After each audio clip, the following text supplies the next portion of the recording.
ഗ്രൗണ്ടിൽ നിന്ന് കിട്ടുന്നേ വേറെ ലെവൽ എനർജി ആട്ടോ. അല്ല എൻ്റെ പുന്നാരപ്പ വന്ന കണ്ട് എന്തായിരുന്നു കോള്? ഇതെന്താന്ന് കിറ്റ് ഇത് തരാൻ വന്നാവൂലേ? എടുത്തുണ്ടോ പറയും. ആരോടെങ്കിലും ചോദിച്ചു വാങ്ങിയാവും എന്നെ അപമാനിക്കാൻ. പാവണ്ട് എത്ര കഷ്ടപ്പെട്ട് കൊണ്ടുവന്നാറ് നിങ്ങൾക്ക്. പാവം. ഇതൊക്കെ ഇന്ത്യ ഇൻഫീരിയോറിറ്റി കോംപ്ലക്സിനെ കത്തിക്കാനാ. സമാന്തര ഗവൺമെന്റ് കളിക്കാം സർക്കാരിനെ ചെറുതാക്കാൻ. കൊണ്ടുപോകാൻ പറയും. ഇപ്പൊ തന്നെ എടുത്തോണ്ടാവാൻ പറയും. നിങ്ങൾക്ക് വിളിക്കണം, നിങ്ങൾ വിളിക്കാം. എൻ്റെ ഉപ്പ അങ്ങനെ ഒന്നും ഉദ്ദേശിച്ചിട്ടില്ല. പാവത്തരം കൊണ്ട് പറ്റൊരു അമലിയാ. പിന്നെ ഈ പേരും പറഞ്ഞ് ഇനി എൻ്റെ ഉപ്പനെ അപമാനിക്കുകയാണെങ്കിൽ കിറ്റ് മാത്രമേ അവിടെ നിന്ന് പോവാം.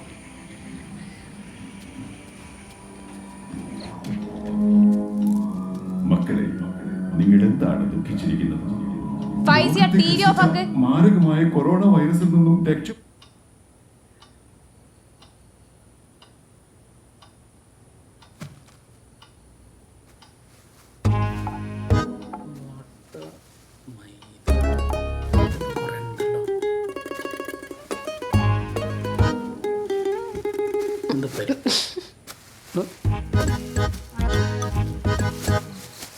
എന്തിനാ വിളിച്ചിരുന്നേ? എന്തിനാ വിളിച്ചിരുന്നേന്ന്? ഉമ്മ നാളെ വരുന്നുണ്ടെന്ന് പറയാം. ഇതിലൊന്നും ഇല്ലട്ടോ. എൻ്റെ ഇപ്പം ഇവിടുന്നോണ്ട് പറയല്ല.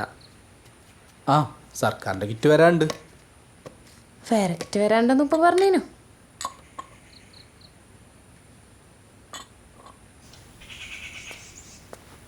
എന്തൊരു കഷ്ടാണ് കതിജ. തിരക്കിട്ട് എങ്ങോട്ടെങ്കിലും പോവാൻ നിൽക്കുമ്പോഴാ. ഇതാര പണിയാ? ഞാനല്ല. മിണ്ടാണ്ടിരിക്കുന്ന കണ്ടാറിനോട് ആരതാണ്? ഇതിന്റെ വള്ളി എവിടെ? ആ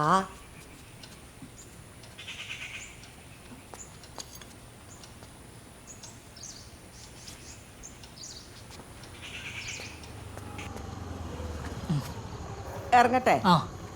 പതിയെ ഇറങ്ങി. എന്താ വേഗം ഇറങ്ങിയാല്? ഇതാ കവർ എടുക്കാൻ മറക്കരുത് കേട്ടോ. അതിൽ ഖുറാൻ പരിഭാഷയും പ്രാർത്ഥന ബുക്കൊക്കെ ഉള്ളതാ. മോനെ നെയ്ബൂട്ടാ,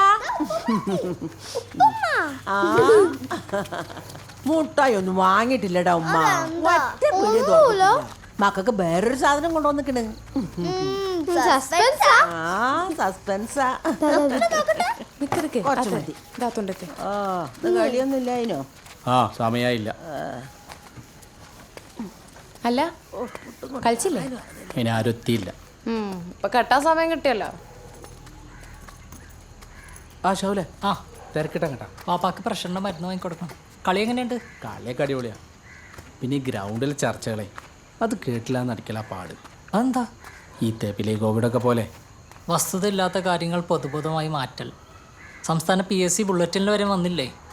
അല്ല അഫ്രീൻ ഇപ്പോൾ LGBTQ മൂവ്മെന്റിന്റെ കൂടെ എന്ന് പറഞ്ഞേക്കുണ്ടല്ലോ. ആരാണോ പ്രശ്നം അനുഭവിക്കുന്നത് അവർക്കൊപ്പം. ഓ ഭാഗ്യം. ഇസ്ലാമിക പ്രസ്ഥാനക്കാരായ എൻ്റെ വാപ്പൻ്റെ ഇമ്മൻ്റെ വയിലായില്ലല്ലോ. ഓൽക്കൊക്കെ ഞങ്ങളെ കാണുമ്പോൾ ഒരു വീക്കാണ്. അതെന്താ? വെറും കണ്ടുകൂടായിക്കാം. എന്നാ ശരി വായിതേ, പോയി ക്രിക്കറ്റ് കളിച്ചോ.